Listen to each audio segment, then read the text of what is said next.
প্ৰস্তুতিটো আমাৰ এইবেলি 18 সংখ্যক পূবদেফেলি ৰাস মহোৎসৱ হয় আৰু এই ৰাস মহোৎসৱটো আমি এই পূবদেফেলি অঞ্চলৰ বিভিন্ন জনগোষ্ঠীয়ে আমি সংমিশ্ৰণ হৈ আমি চলাইছোঁ আৰু এই ক্ষেত্ৰত আমি এতিয়ালৈকে ৰাসলৈ মাত্ৰ মাজতে এটা দিন বাকী আছে।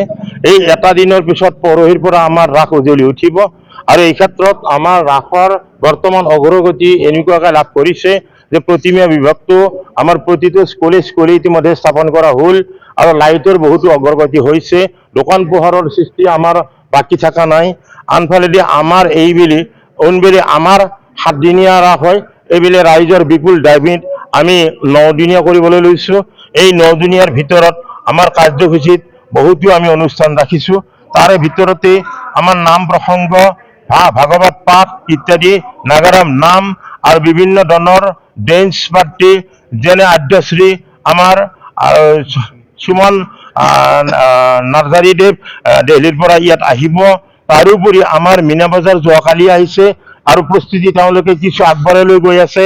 নিশ্চয় আমি নিৰ্দিষ্ট টাইমত আমাৰ ৰাসত এইটো দেখিবলৈ পাব, দেখাব আমি সক্ষম হ'ম। আৰু ৰাসত আমাৰ 2খন থিয়েটাৰে হ'ব। তাৰ ভিতৰত প্ৰথম হ'ব ৰাজমৌটুক থিয়েটাৰ, এদিন মাজতে গেপ যাব 8 তাৰিখটোত, কিন্তু 8 তাৰিখটোত এটা বিশেষ ধৰণৰ অনুষ্ঠান তাত হ'ব।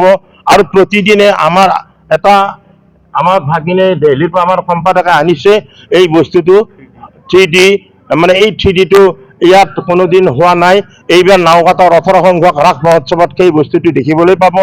এইটোত আমাৰ জুবিন গাৰ্গ সুন্দৰভাৱে তেওঁ মাইকত কথা কৈ থকা, কৃষ্ণৰ মূৰ্তিয়ে ঘূৰি থকা, মহাদেৱৰ মূৰ্তি ঘূৰি থকা বিভিন্ন ৰকম বস্তু তাত দেখিবলৈ পাব।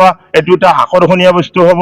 গতিকে আমাৰ এতিয়া ক'বলৈ গ'লে আমাৰ এইবাৰ ৰাসত আৰু কিছুমান গায়কৰো আমাৰ সৃষ্টি কৰা হৈছে।